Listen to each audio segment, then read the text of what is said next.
Assalamualaikum warahmatullahi wabarakatuh. Alhamdulillahi rabbil alamin.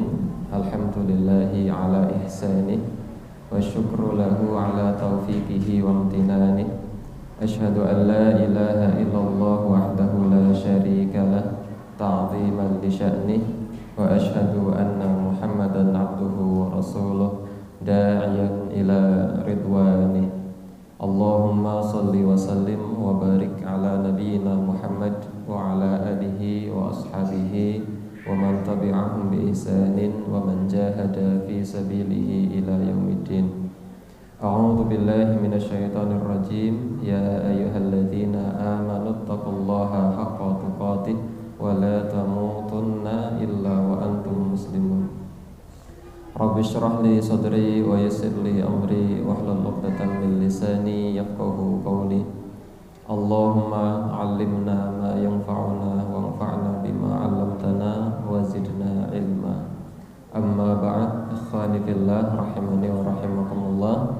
Ibu bapak yang semoga senantiasa dirahmati oleh Allah Subhanahu wa taala, senantiasa kita panjatkan puji syukur kita kehadirat Allah Subhanahu wa taala atas limpahan nikmat yang Allah Subhanahu wa taala berikan. Sore hari ini kita bisa berkumpul bermuajahah dalam rangka thalabul ilmi sembari menunggu hadirnya waktu berbuka puasa.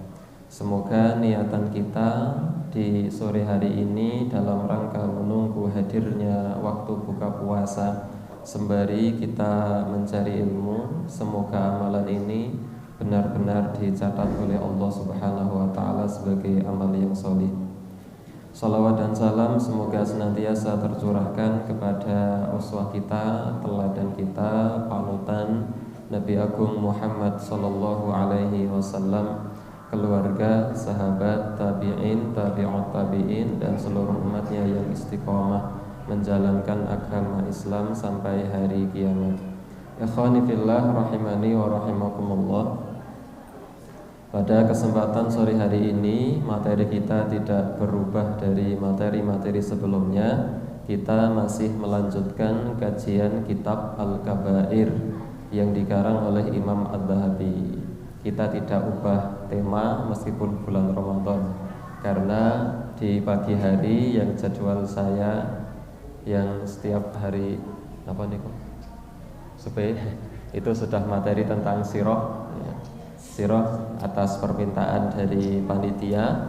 Oleh karena pagi tema kita sudah tematik, yaitu tentang sirah, cerita tentang Nabi. Oleh karenanya sore ini materi kita masih berlanjut. Selapan yang lalu, Jumat selapan yang lalu, yaitu masih kajian tentang Al-Kabair, supaya materi ini tidak terputus dengan materi yang lain. Ikhwani fillah rahimani wa rahimakumullah.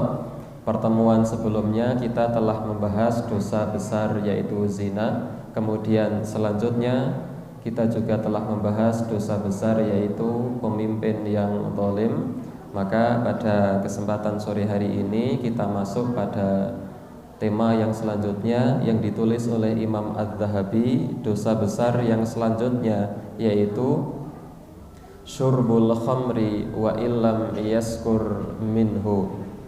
Dosa besar yang selanjutnya yang diungkap oleh Imam Adz-Dzahabi adalah dosa minum khamr meskipun tidak sampai mabuk. Dosa minum khamr meskipun minum khamrnya tidak sampai dia menjadi mabuk. Ikhwani fillah rahimani wa rahimakumullah. Dalil yang diungkap oleh Imam Adz-Dzahabi ketika beliau menuliskan bahwa minum khamr masuk kategori dosa besar, dosa yang kemudian Allah Subhanahu wa taala ancam dengan neraka.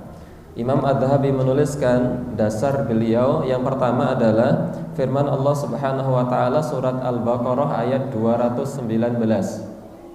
Firman Allah Subhanahu wa taala ayat 219 dari surat Al-Baqarah. Allah Subhanahu wa taala berfirman, yas'alunaka 'anil khamri wal maisir. Mereka bertanya kepadamu tentang khamr dan tentang judi. Ini firman Allah Subhanahu wa taala. Wahai Muhammad, mereka orang-orang bertanya kepadamu wahai Muhammad tentang khamr dan tentang judi. Qul, katakanlah wahai Muhammad, fihima ithmun kabirun, pada khamr dan judi ada dosa yang kabirun, besar. Maka inilah yang kemudian dijadikan alasan oleh Imam Az-Zahabi ketika Imam Az-Zahabi memasukkan atau menggolongkan khamr sebagai dosa besar, bukan hanya dosa yang sifatnya kecil.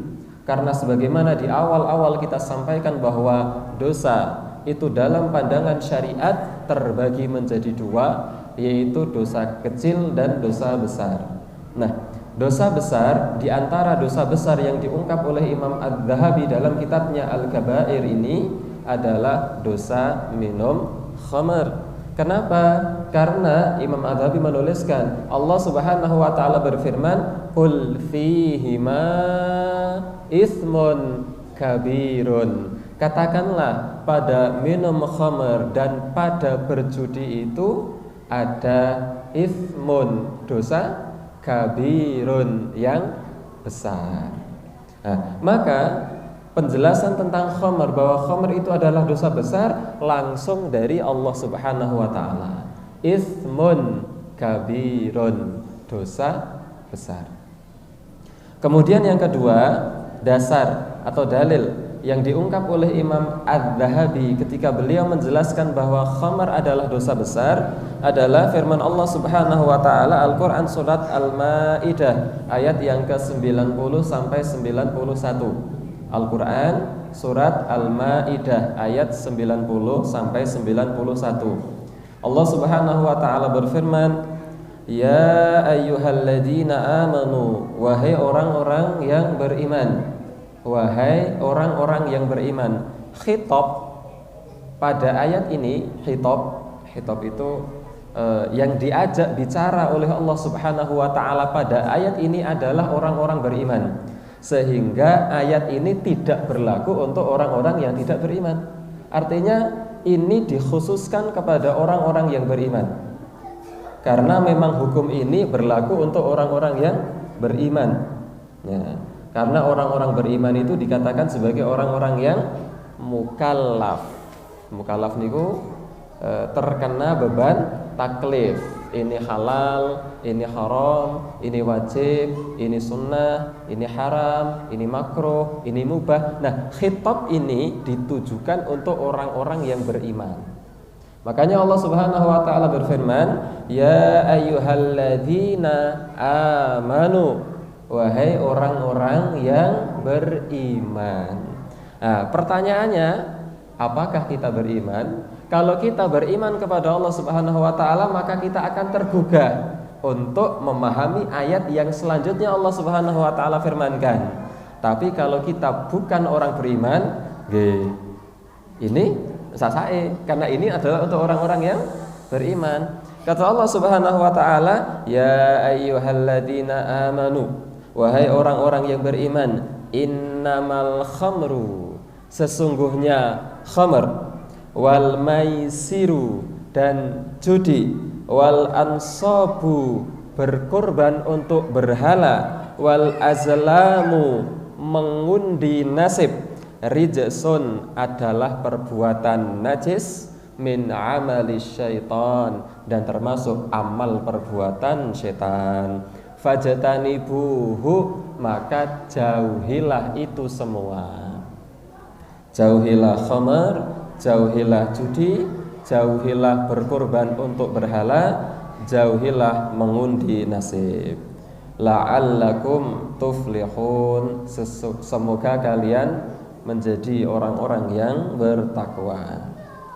Ini dalil yang kedua, Al-Maidah ayat 90 yang diungkap oleh Imam Az-Zahabi untuk menunjukkan bahwa khamr itu dosa besar. Karena Allah Subhanahu wa taala di sini berfirman, "Fajtanibuh."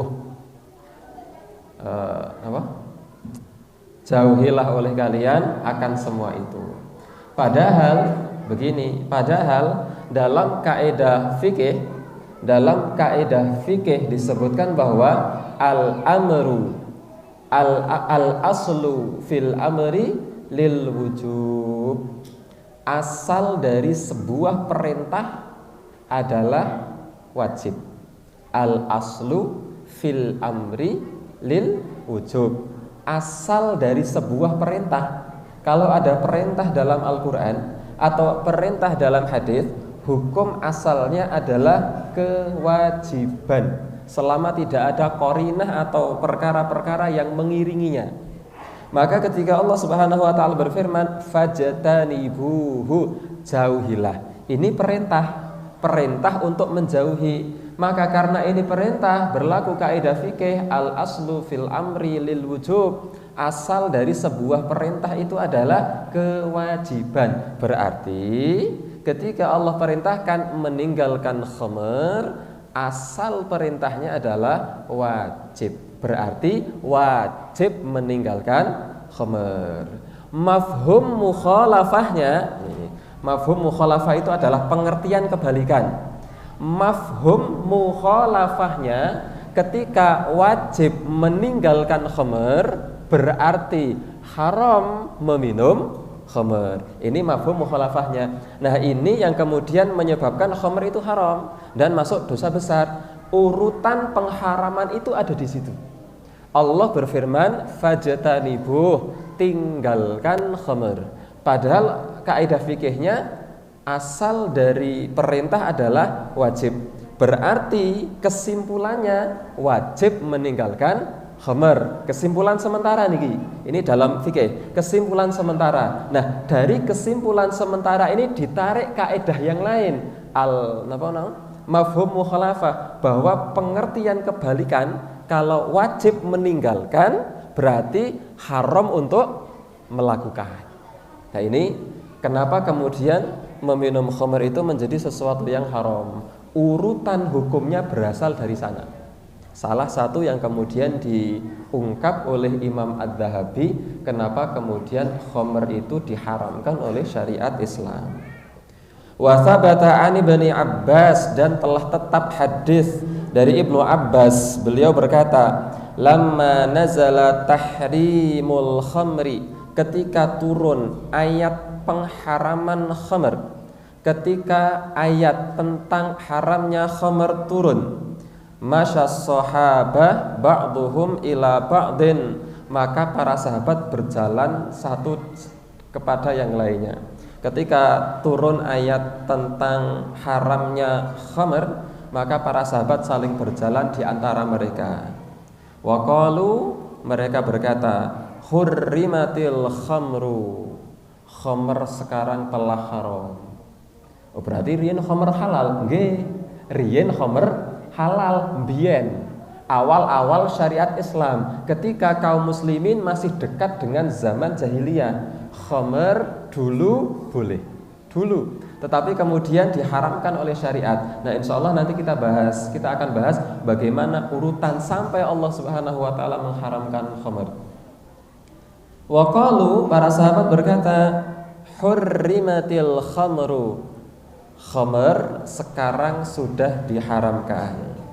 Wa ju'ilat adlan lisyirki, dan khamr dijadikan setara dengan kesyirikan. Maksudnya apa? Sama-sama haram, karena syirik itu juga haram. Maka Allah menjadikan hukum khamr itu haram, seperti Allah mengharamkan syirik. Wa dhahaba Abdullah ibnu Umar, dan Abdullah ibnu Umar kemudian berpendapat ila annal khamra akbarul kabair, bahwasanya khamr adalah dosa salah satu dari dosa besar. Ini yang diungkapkan oleh Abdullah ibnu Umar. Abdullah ibnu Umar itu adalah anaknya, kalau Abdullah bin Umar berarti anaknya Umar. Abdullah bin Abbas berarti anaknya Abbas. Abdullah bin Umar, anaknya Umar, yaitu maksudnya Umar bin Khattab. Abdullah bin Umar bin Khattab. Nah, beliau salah seorang sahabat Nabi yang sangat faham dalam agama Islam. Beliau menjelaskan bahwa khamar itu masuk dalam kategori dosa besar. Tidak hanya sebatas dosa, tapi dosa besar. Wahia, dan pengharaman khamar dan kemudian khamar menjadi dosa besar bila raibin, tanpa diragukan. Ummul khaba'ith, di mana khamar adalah induk dari segala macam perbuatan keji. Kenapa? Karena dari minum khamr inilah yang kemudian akhirnya mabuk, maka kemudian melahirkan perbuatan-perbuatan keji yang lain. Nah, maka Abdullah bin Umar menjelaskan wahia bila raibin ummul khaba'ith, dan tanpa diragukan bahwa khamr adalah induk dari dosa-dosa yang lain. Waqad la'ana syaribaha waqad lu'ina syaribuha, dan peminum khamr dilaknat oleh Allah Subhanahu wa taala. Fi ghairi ma hadis, dalam hadis yang cukup banyak. Allah melaknat para peminum khamr dalam hadis yang cukup banyak. Ini yang kesekian kenapa kemudian khamr diharamkan, yang diungkap oleh Imam Adz-Dzahabi. Kemudian yang selanjutnya yang diungkap oleh Imam Adz-Dzahabi, kenapa khamr termasuk dosa-dosa besar. Waqala sallallahu alaihi wasallam, dan Rasul sallallahu alaihi wasallam bersabda, man syaribal khamra, siapa orangnya yang meminum khamr, fajliduhu, maka cambuklah pelakunya. Fa in ada, kalau kemudian dia ngulangi lagi minum khamr, fajliduhu, cambuk lagi. Fa in syaribaha, kalau kemudian dia ngulangi lagi, fajliduhu, cambuklah dia. Fa in syaribaha rabi'ah, dan kalau dia mengulangi yang keempat kali, faqtuluhu, hukumannya adalah dibunuh. Ini zaman dulu, zaman sekarang tidak ada.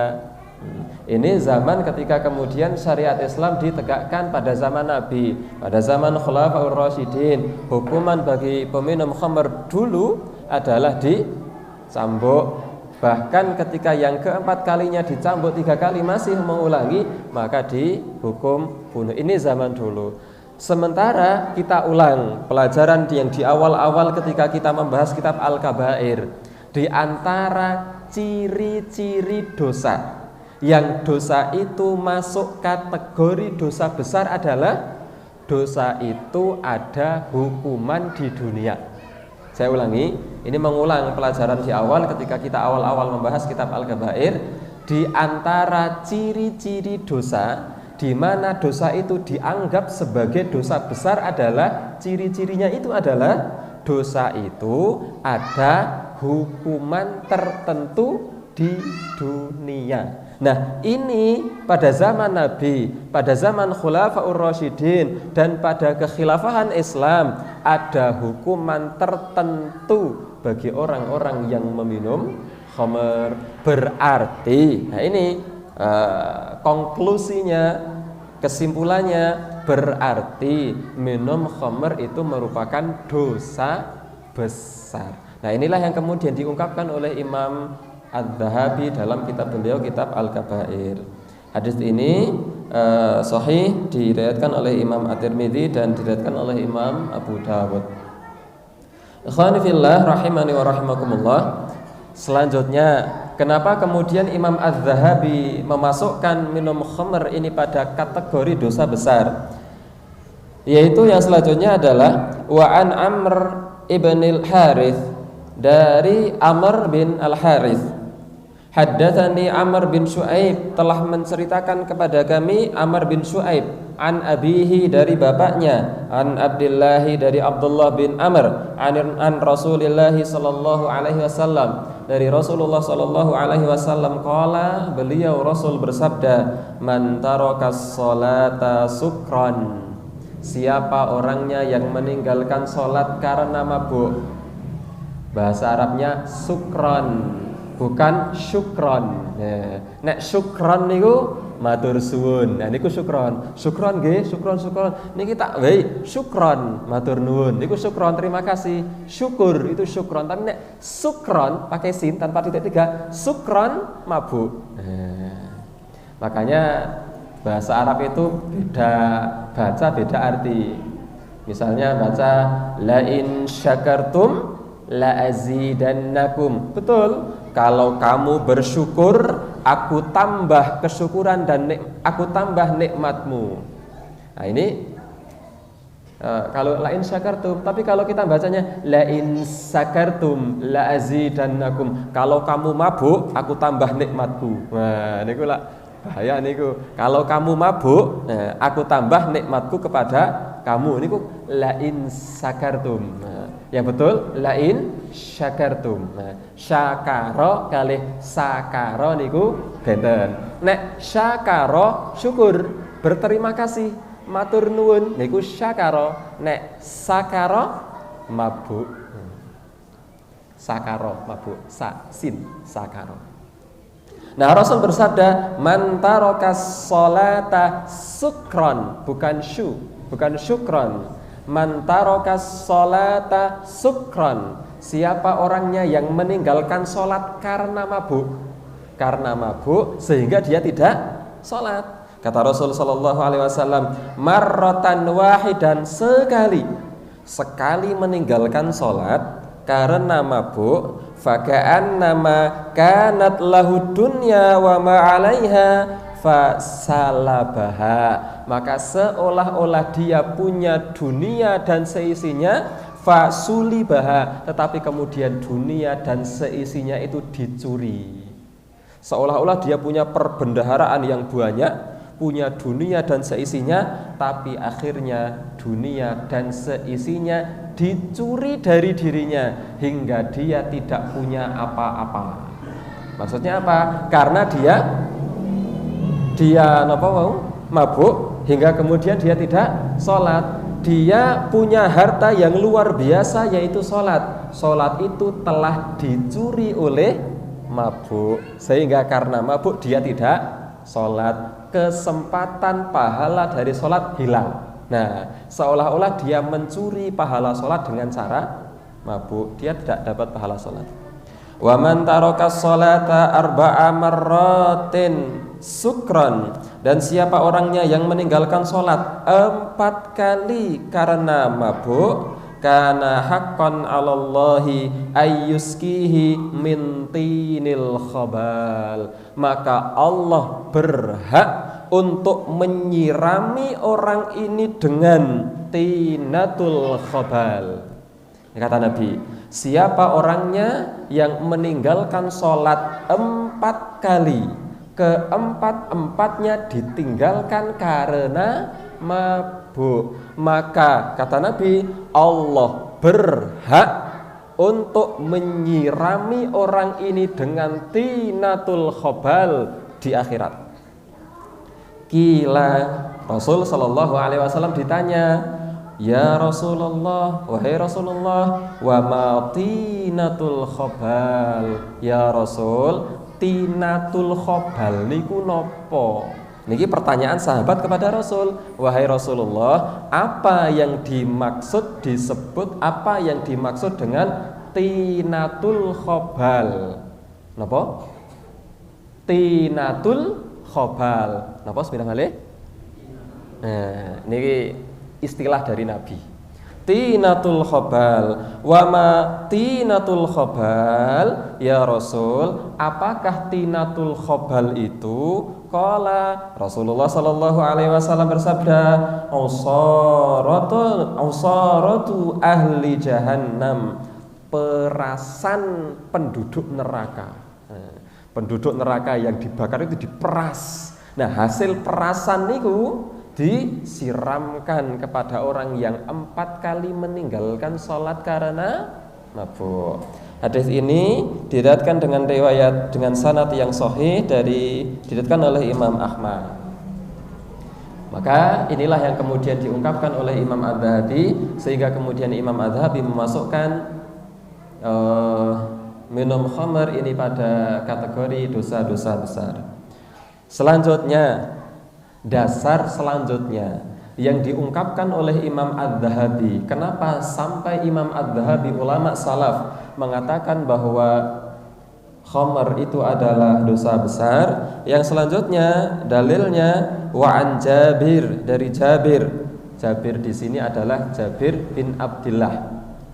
Pirsa sinten Jabir bin Abdillah? Jabir bin Abdillah itu putrane sinten? Abdillah. Jabir bin Abdillah itu putranya Abdullah. Nama bapaknya adalah Abdullah bin Haram. Kalau kemudian ibu bapak belajar sejarah, terkesima dengan Abdullah bin Haram. Kenapa? Mulia luar biasa. Kita sedikit keluar sedikit dari sini untuk kemudian refresh pengetahuan siapa Abdullah bin Haram, bapaknya Jabir perawi hadis ini. Abdullah bin Haram adalah seorang sahabat Nabi yang meninggal dalam peperangan. Kalau tidak salah perang Uhud, saya lupa perang apa. Kalau tidak salah perang Uhud. Dalam peperangan. Ketika kemudian Abdullah bin Haram meninggal dunia, Jabir, anaknya ini yang meriwayatkan hadis, Jabir bin Abdillah ini sedih. Bapak saya meninggal dunia. Maka Rasul sallallahu alaihi wasallam mendekati Jabir bin Abdillah, "Hai Jabir, sini Jabir." Ini posisi perang nih. Posisi perang, Rasul masih sempat-sempatnya menghibur sahabat. "Hai Jabir, sini." Jabir mendekat. Rasul sallallahu alaihi wasallam bersabda, "Wahai Jabir, ala ukhbiruka ma qala Allahu azza wa jalla bi abika." Wahai Jabir, mau ndak aku beritahu apa yang Allah katakan kepada ayahmu, yaitu Abdullah bin Haram? Kata Jabir, "Oh, mau ya Rasul. Sebenarnya apa yang terjadi pada bapakku sekarang?" Maka Rasul sallallahu alaihi wasallam jawab, "Ma kallamallahu ahadan illa min wara'il hijab." Tidaklah Allah berbicara kepada seorang hamba pun. Saya ulangi. Tidaklah Allah berbicara kepada seorang hamba pun illa min wara'i hijab, melainkan di balik hijab. Pembatas, ada pembatas antara Allah dengan hamba. Pasti ketika Allah subhanahu wa ta'ala berbicara kepada hamba, pasti ada hijab antara Allah dengan hamba. Tetapi Rasul sallallahu alaihi wasallam bersabda, "Wa kallama abaka kifaha." Tapi wahai Jabir, Allah berbicara kepada bapakmu kifaha, tanpa hijab. Face to face, langsung dengan langsung. Betapa mulianya Abdullah bin Haram, dimuliakan oleh Allah sampai Allah subhanahu wa ta'ala berbicara kepada Abdullah bin Haram tanpa hijab. Padahal biasanya ketika Allah subhanahu wa ta'ala berbicara dengan hambanya, di balik hijab, ada hijab antara Allah dengan hamba. Lalu apa yang dikatakan Allah kepada Abdullah bin Haram? Allah subhanahu wa ta'ala berfirman kepada Abdullah bin Haram setelah Abdullah bin Haram meninggal dunia dan menghadap kepada Allah subhanahu wa ta'ala. Allah subhanahu wa ta'ala berfirman kepada Abdullah bin Haram, "Wahai Abdullah bin Haram, tamanna alayya u'tika." Wahai Abdullah bin Haram, minta apa? Aku beri. Ini kata Allah kepada Abdullah bin Haram. "Wahai Abdullah bin Haram, tamanna alayya, mintalah kepadaku, u'tika, pasti akan aku beri kepadamu." Apa permintaan Abdullah bin Haram? "Wahai Allah, hidupkan saya kembali ke dunia agar saya bisa berjuang lagi dan agar saya terbunuh lagi." Ini permintaannya Abdullah bin Haram. Hidupkan lagi aku ke dunia agar aku bisa berjuang lagi dan aku bisa terbunuh lagi. Maka Allah subhanahu wa ta'ala berfirman, tidak bisa. Ketetapan Allah sudah digariskan bahwa orang yang meninggal tidak bisa hidup lagi. Maka Allah berfirman, tamanna alayya u'tika, minta yang lain aku beri.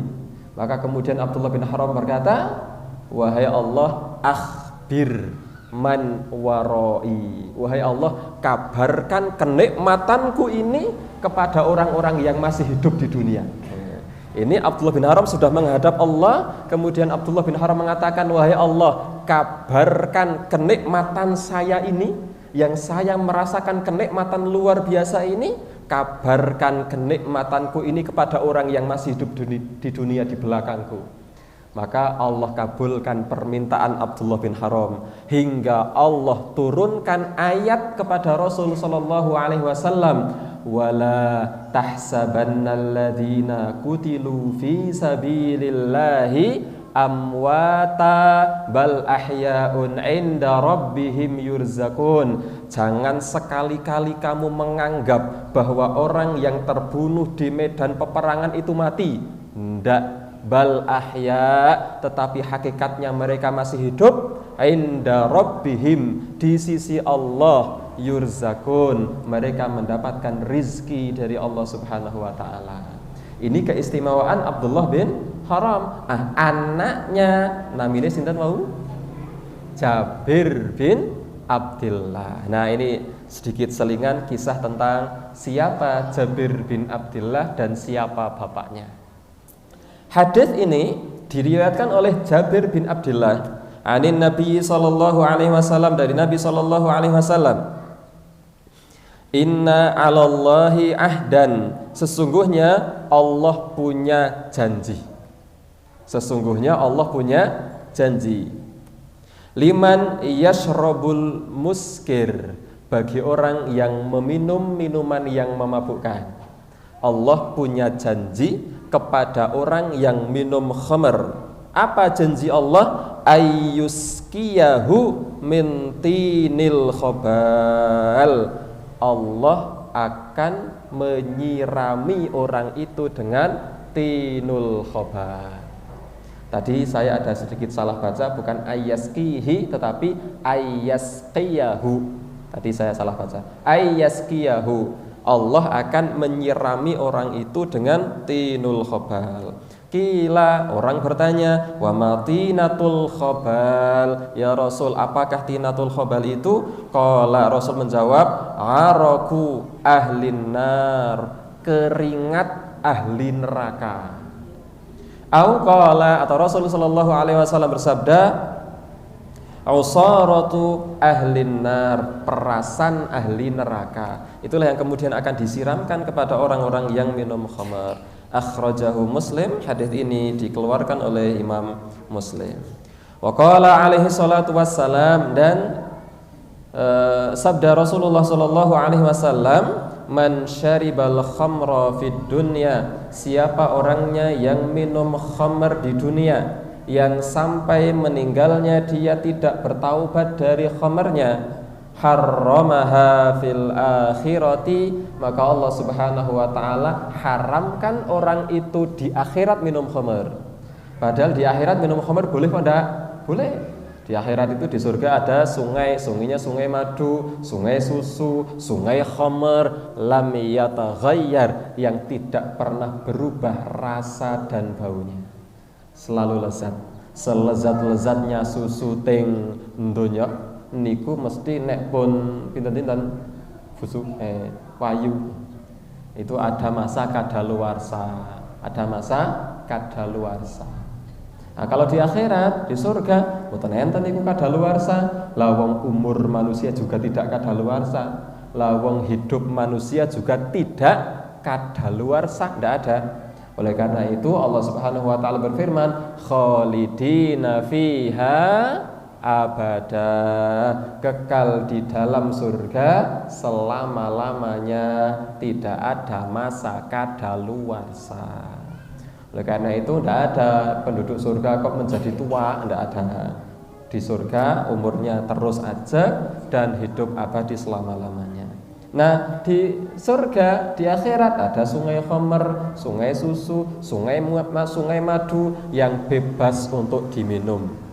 Siapa orangnya yang meminum khamr di dunia, yang sampai meninggalnya dia tidak bertaubat kepada Allah Subhanahu wa taala, harramaha fil akhirah, maka Allah Subhanahu wa taala akan haramkan khamar bagi dia di akhirat. Orang lain senang-senang minum susu, minum madu, minum khamar, dan minum segala macam yang Allah Subhanahu wa taala sediakan di dalam surga. Orang ini Allah haramkan minum khamar di dalam surga. Muttafaqun alaih, diriwayatkan oleh Imam Bukhari Muslim, muttafaqun alaih. Wa anhu alaihi salatu wassalam, dan darinya Rasul sallallahu alaihi wasallam bersabda, mudminul khamri in mata laqiyallaha ka'abidi wathanin. Orang yang kecanduan minum khamr, jika dia meninggal maka dia akan menghadap kepada Allah Subhanahu wa taala ka'abidi wathanin, seperti para penyembah berhala. Ini yang diungkap oleh Imam Adz-Dzahabi untuk menunjukkan bahwa minum khamr itu dosa besar. Sampai kemudian Allah Subhanahu wa taala, Rasul sallallahu alaihi wasallam menjelaskan bahwa orang yang minum khamr itu akan disirami dengan apa bau? Namanya tinatul khabal, yaitu keringat penduduk neraka atau perasan penduduk neraka. Kemudian Rasul sallallahu alaihi wasallam juga menjelaskan bahwa siapa orangnya yang minum khamar dan tidak bertaubat kepada Allah Subhanahu wa taala, maka Allah Subhanahu wa taala akan haramkan dia minum khamar di akhirat. Kemudian Rasul juga mengatakan bahwa orang yang kecanduan minum khamar, ketika dia meninggal dunia maka dia menghadap kehadirat Allah Subhanahu wa taala seperti orang yang menyembah berhala.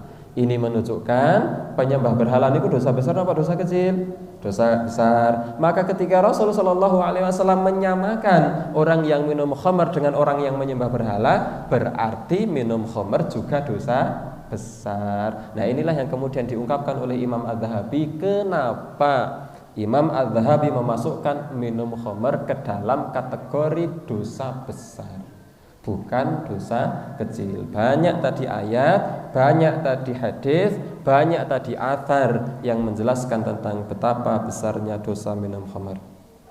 Ikhwani fillah rahimani wa rahimakumullah, sebagaimana tadi kita sampaikan, bagaimana sejarah kemudian Allah Subhanahu wa taala mengharamkan khamar. Penjelasan ini dijelaskan oleh Syekh Utsaimin ketika beliau mensyarah kitab Al-Kabair ini. Syekh Utsaimin kemudian menjelaskan, wa kana al-khamru ala arba'i marahil. Khamr itu ada 4 tingkatan. Tingkatan hukum khamr sampai akhirnya menjadi haram mutlak. Al-marhalatul ula, tingkatan pertama, fase pertama. Marhalah itu tingkatan atau fase. Fase pertama ibahah, boleh. Fase pertama minum khamr itu boleh zaman dulu. Annallaha abahahu lil ibadi ibahatan thayyibatan. Dulu Allah Subhanahu wa taala membolehkan kepada hamba-hambanya untuk minum khamr dengan ibahatan thayyibatan, dengan pembolehan yang baik. Faqala ta'ala, Allah Subhanahu wa taala berfirman, wa min thamaratin nakhili, dan dari buah-buahan kurma, wal a'nabi, anggur, tattakhiduna minhu sakara, kamu menjadikannya sebagai minuman yang memabukkan, wa rizqan hasana, dan rizki yang baik. Dulu boleh. Itu fase pertama, yaitu tashrabunahu fataskuruna, yaitu kamu minum khamr dan kamu mabuk. Fatahsuluna rizqa, bahkan itu kemudian menjadi sebuah rizki dari Allah. Dulu khamr itu boleh, tapi dulu. Al-marhalatu tsaniyah, fase yang kedua dari khamr, ta'ridullahi ta'ala bitahrimihi, sindiran Allah akannya menjadi haram. Sindiran Allah akannya menjadi haram. Maksudnya apa? Sindiran Allah bahwa khamr itu nanti akan haram, tidak selamanya boleh. Ya. Wa qala ta'ala, firman Allah Subhanahu wa taala, yas'alunaka 'anil khamri wal maisir. Mereka bertanya kepadamu tentang khamr dan judi. Qul fihima itsmun kabirun, padanya ada dosa besar, wa manafi'u linnas, tapi juga ada manfaatnya bagi manusia. Mbuh nek bar ngombe niku njuk semangat niku mboten ngatos. Ada manfaat. Wa itsmuhuma akbaru min naf'ihima, tapi dosanya lebih besar daripada manfaatnya. Ini belum diharamkan, tapi sudah ada indikasi bahwa kelak akan diharamkan, sindiran dari Allah. Itu fase yang kedua. Walam yanha anhuma fi hadhil marhalah atsaniyah, dan Allah belum melarang khamr pada fase yang kedua ini. Al-marhalatu tsalitsah, fase yang ketiga dari khamr.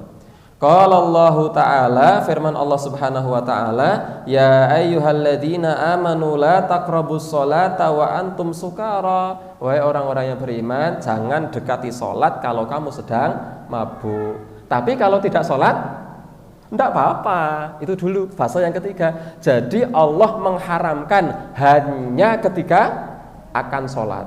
Ditung, sholatnya jam maghrib jam 6 kurang seperempat. Berarti nek wis jam 6 itu ojo mabuk sih, berhenti. Tapi kalau jam setengah 5 wau, tasih bareng mabuk. Sholat zuhur jam 12. Ketika sudah setengah 12 tidak boleh mabuk. Tapi kalau masih jam 8 pagi boleh mabuk.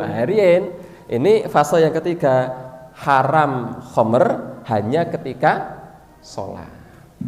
Ini fase yang ketiga. Wal marhalatur rabi'ah, dan fase yang keempat, at-tahrim, baru diharamkan. Nah, inilah fase yang terakhir yang hukumnya tidak berubah lagi. Qala ta'ala, Allah Subhanahu wa taala berfirman fi suratil Maidah, pada surat Al-Maidah, wa hiya min akhiri ma nazala, dan ini adalah di akhir-akhir turun. Ayat-ayat yang termasuk ayat terakhir turun, termasuk ayat-ayat terakhir yang turun kepada Nabi Muhammad. Qala ta'ala, Allah Subhanahu wa taala berfirman, ya ayyuhalladzina amanu, hai orang-orang yang beriman, innamal khamru wal maisiru, sungguhnya khamr, judi, wal ansabu, mempersembahkan sembelihan untuk berhala, wal azlamu, mengundi nasib, rijsun min amali syaitan, adalah najis dan termasuk perbuatan syaitan, fajtanibuhu, maka jauhilah hal itu semua. Nah, inilah yang kemudian hukum akhir yang Allah Subhanahu wa taala tetapkan. Maka sejak saat itu sampai kiamat hukumnya tidak berubah, yaitu menjadi khamr, yaitu menjadi haram. Inilah yang kemudian dijelaskan oleh Imam Adz-Dzahabi kenapa khamr itu adalah termasuk dosa besar. Dan pensyariatan yang model seperti ini banyak, tidak hanya khamr. Artinya tidak hanya khamr yang ada tahapan-tahapan. Misalnya nikah mut'ah atau kawin kontra itu dulu memang pernah boleh, tapi akhirnya kemudian diharamkan. Nah, seperti itu.